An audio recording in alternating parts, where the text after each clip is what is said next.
This was a bad idea. Oh god, they're attacking me.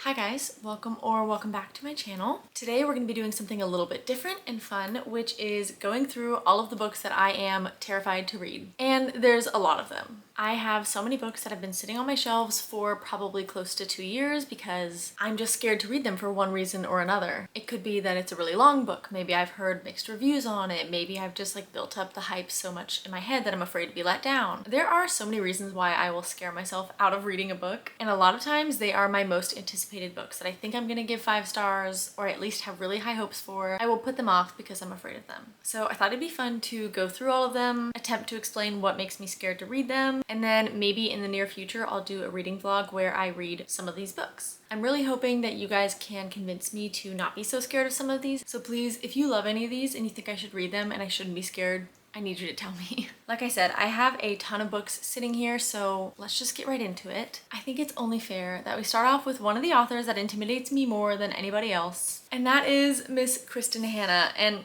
as you can see, I have a ton of her books, which, to be fair, I only purchased the top 4, which were in a box set. Obviously, everybody loves all of her books, especially this bad boy. So when I saw them at Costco, probably close to 2 years ago, I picked it up, and I have never had a desire to read any of them because she scares me. And I have since gained 2 more books to the collection because she is my mother's favorite author, so she has been pushing all of her books on me, trying to get me to read them. Let's talk about The Nightingale. This is my mother's favorite book of all time. This is so many people's 5-star read. It's an emotional historical fiction that just sounds really sad and heartbreaking, and there's quite a few reasons why I have not attempted this yet. 1, it's quite thick. 2, I don't really do historical fiction. And 3, I don't do sad.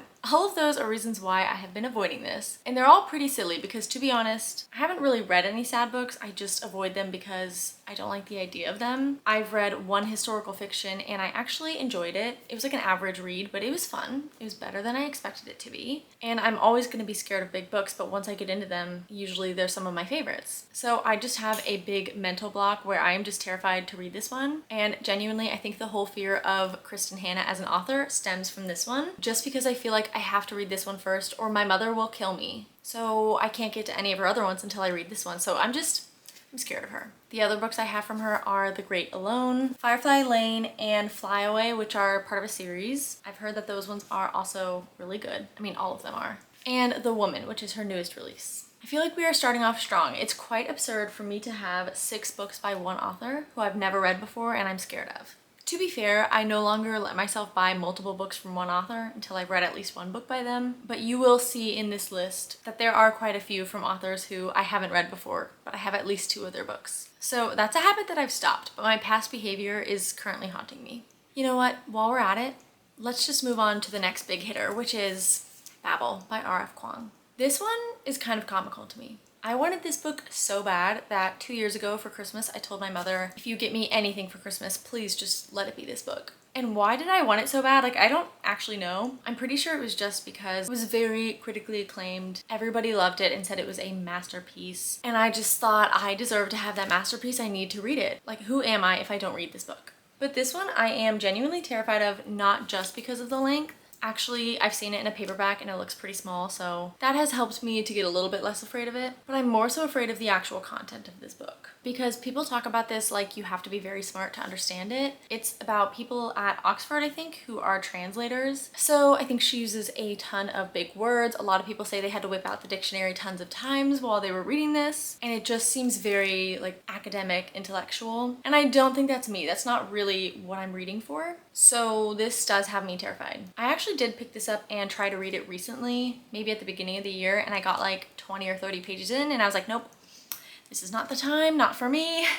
Just can't do it right now. This one I feel like I have the highest mental block that prevents me from reading it. I actually have another R.F. Kuang book, which is The Poppy War. This is the start of a fantasy trilogy, and I think I've heard people call this grimdark fantasy, which, to be honest, I don't really know what classifies something as grimdark. I just know it means it obviously has very dark themes. It's more depressing. I think it's very cynical, that sort of thing, which in and of itself is a little intimidating to me. But people just talk about the series like it is amazing, but absolutely heartbreaking and just difficult to read because of how emotional it is and how I don't know. distraught it's gonna make me. So for that reason, I've never actually wanted to pick it up because I don't want to put myself in a state of absolute misery. I'm probably being dramatic. I don't think it's that bad, but people don't make it seem like it's a very enjoyable book. And also, I don't know why, because this book, the length does not intimidate me, but people say that The Poppy War is one of the longest books ever, and I don't understand. I don't know if they're talking about the trilogy as a whole or if this book is just formatted weird. But I mean, it's only about 500 pages and the font is kind of big, so I don't know what that's about. But lately I have heard several people say, ooh, The Poppy War is like the biggest book ever. Next, we have a few classics, which I feel like this is very normal of me to be afraid of them. Out of the classics that I own, I am most scared of these 5, I think, which is Fahrenheit 451 by Ray Bradbury, 1984 by George Orwell. These ones are pretty short and I feel like the writing is going to be a little bit more easy to digest than the other 3 I have, but I still feel like they are old enough to be a challenging read and be kind of not outside of my comfort zone, but more just not similar to the type of writing that I currently enjoy, if that makes sense. But I do still really want to read them someday, just because I feel like these 2 are such important pieces of literature that almost everybody has read. I feel like most people had to read these in school, but I didn't. Then I've got Little Women, Sense and Sensibility, and Pride and Prejudice. I don't know if these 3 are older than these ones. For some reason I feel like they're a lot older, and I just feel like the writing is going to be a lot more challenging just because it's so different from modern writing, which is what I'm used to. And they also seem pretty long.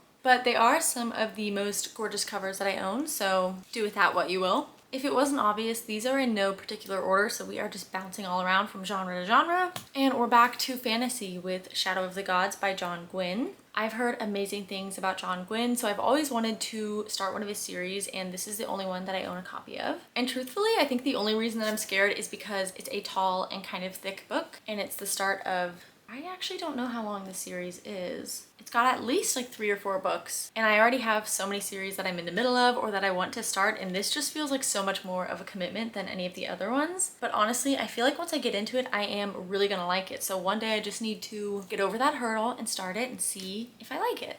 This one is a little bit embarrassing because I have talked about this book so many times, still haven't read it, and that is The Invisible Life of Addie LaRue by V.E. Schwab. If you've been here before, then you've maybe heard me say that I want this book to be my favorite book of all time. I don't know what it is about this, but just hearing people talk about this book, I feel like I have such a high potential to really love it. And if the writing is as beautiful as everybody says it is, I just think this could be like an all-time favorite. But I've also heard people say that it's pretty slow and boring, so I feel like people either fall on one side or the other. They either love or hate this. And I have just hyped it up so much in my head that I'm afraid it has no chance but to let me down. Like, I just think I have done this book a disservice by being so obsessed with it for so long. But if I don't read this by the end of the year, I will be so disappointed in myself, so I better get to it.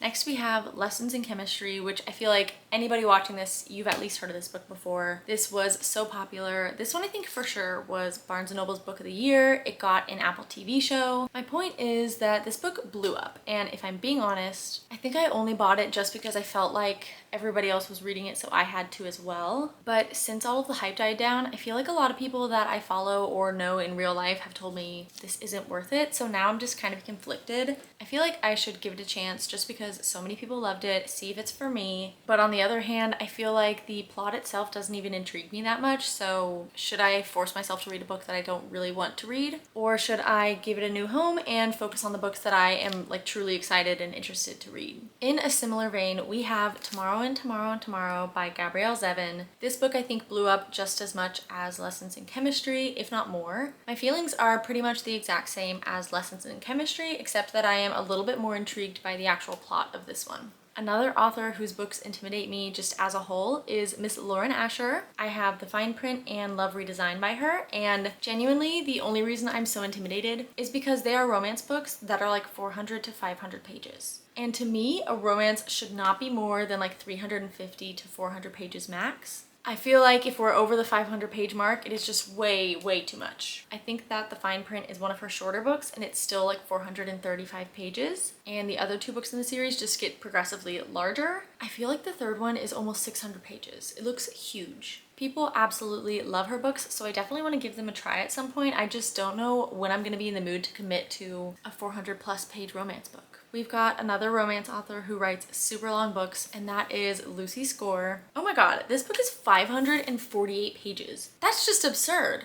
I'm still processing that. A 548 page romance book? Well, I'm now more scared of this than I was before I checked that out. That's great. I feel like she's most popular for the Knock 'Em Out series, which starts with Things We Never Left Behind. But this one, By a Thread, I think is just a standalone. And other than a little Christmas book, this is the only one that I own by her. I've never been interested in her books because of how long they are, but I had a coworker basically beg me to pick this up, so I did buy it, told her I would read it, and I think it's been a year and I have not read it yet. I'm sure that she is a fantastic writer, but I just personally cannot fathom what could possibly be filling the 548 pages of this book. Like, it's just a contemporary romance, right? For me, that's a bit much. Another romance that I'm scared of for a different reason is the Magnolia Park series. I know I'm so behind on these and I have been wanting to read them for so long. These are very highly anticipated for me, but for that reason, I just cannot get myself to pick them up. Like, how stupid is my brain? Why do I work like this? As you can see, I have the OG covers because I have had them for that long. Back when I bought these, I thought I got books 1 and 2, but I have books 1 and 3, so if I do actually read the whole series, it's going to look a little bit funny on my shelves. This is a very divisive series. People either love it or hate it. And actually, they say don't go into it looking for a romance because this is basically like British Gossip Girl, and I think people are cheating on each other, they're treating each other horribly, they're getting back together. It's that sort of thing, which normally if there's cheating in a book, I absolutely hate it, but I love Gossip Girl so much. And they are horrible to each other in that show. So I feel like if I go into it with the mindset that this is going to be kind of like Gossip Girl, they're all gonna be bad people, but hopefully I'll fall in love with them. I'm hoping that I can get over that and that I'm gonna enjoy it, but I just have it built up so high in my head that I really don't want to be disappointed. Next, I have Shadow and Bone and Ninth House by Leigh Bardugo, and I'm scared of these for 2 different reasons. Starting with Shadow and Bone, I have been putting off reading this solely because most people really do not like this series. They say it's just not good and I think boring, but it is the precursor to Six of Crows, which I really want to read someday. People love that one, and I am somebody who has a really hard time skipping series that come before another, and I'm hoping I just don't hate this as much as everybody else, because actually a lot of people really don't like Caraval by Stephanie Garber, and that's what comes before Once Upon a Broken Heart, but I really loved Caraval, and a lot of people skip it because they don't like it. So I want to give this one a chance, but I'm just scared that it won't be good. As for Ninth House, I feel like this one is similar to Babel in my head, where I feel like I have to be kind of smart to read it. But what really scares me is I've just heard so many people say that this is really, I guess, just kind of nasty. They say it has a lot of gruesome and just disturbing details in it, and there's one thing I know that does happen, which sounds pretty disgusting. But because of that, I've just heard so many mixed reviews. Some people just really could not get into it because of how nasty it was, and then other people absolutely loved this. And I don't know, I mean, there could be only like 2 graphic scenes in here, and people were just so disturbed that they're making me think that the entire book is disturbing. I really have no idea how graphic it gets or for how long, but I am officially scared to read it.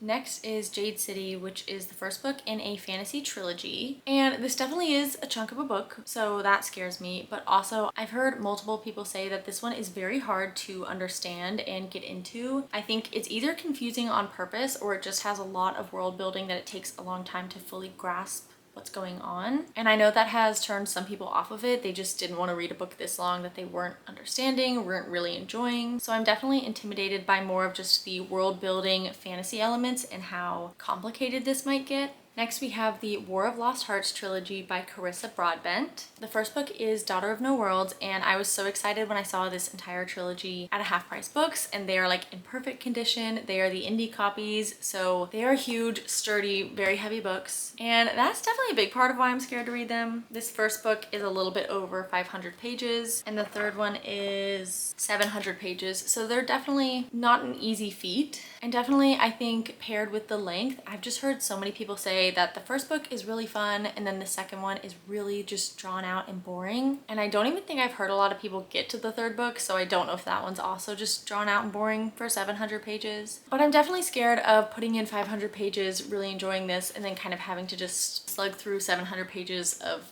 not a whole lot happening. Nobody should be surprised to see this book on the list, which is Priory of the Orange Tree, and I'm not even gonna say anything. This is all I have to tell you. Next is The Atlas Six by Olivia Blake. I think that I'm kind of terrified of all of her books in general, but particularly this one I feel like I'm the most scared to read, and I've had it on my TBR for so long. And that's because this is another one that people make it sound like is very complicated, kind of hard to get into. I don't know if it has a whole lot of world building or what is going on, but for some reason people seem to have a difficult time with this one. And the plot sounds interesting, but it's never been enough for me to actually be like, okay, I'm ready, let's jump into this one. My camera is trying to overheat on me, but we only have 2 left, so we're gonna power through. Next is Circe by Madeline Miller, and I am scared of this one because, one, it's Greek mythology, I think, which I just don't really love Greek mythology. I feel like I don't actually know anything about it, and then I'm always just confused when I read books about it. You probably don't actually have to know anything, but I feel like I should, and I always want to research who the different characters and people are, but then I'm too lazy to do that. But people love Madeline Miller's writing. I think she is a very lyrical, beautiful writer, and she's best known for The Song of Achilles, which I've also never read because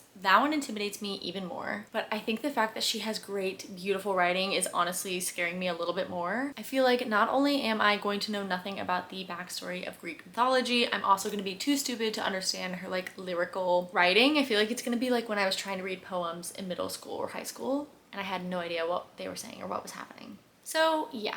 Last book is Iron Flame. I'm sure everybody watching this knows exactly what this book is, but if you don't, it is book 2 in the Fourth Wing series. I fell into the camp of people who really loved Fourth Wing. I had a fantastic time. It's actually the last book that I've given 5 stars back in October or November. It's definitely not the best writing or anything like that, but it just was so much fun. So I was really excited for book 2, but I've heard so many mixed reviews on this. So many people hate this book and thought it was such a disappointment, and it's also gigantic. So we have the best of both worlds. I'm scared that this book is not going to be as good as Fourth Wing and I'm going to be disappointed, and also it's, let's see how many pages. It's just over 600 pages, so it's not quite as big as it looks actually.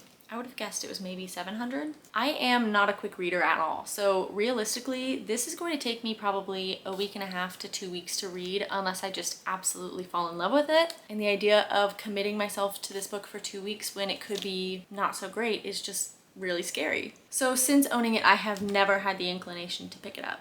That was a lot of books, and I feel like I was being pretty negative, which was not my intention with this video. That actually scared me so bad. Why was that so loud? Well, okay, I think I need to end this video. Other than a couple of these books, I really want to get to most of these at some point. I just need to get over whatever fear is stopping me from reading them. So like I said at the beginning, if you have any of these that you recommend, please let me know because I need the moral support and I need the push to read these. Thanks so much for watching. I hope that you enjoyed, and I'll see you in the next one. Bye!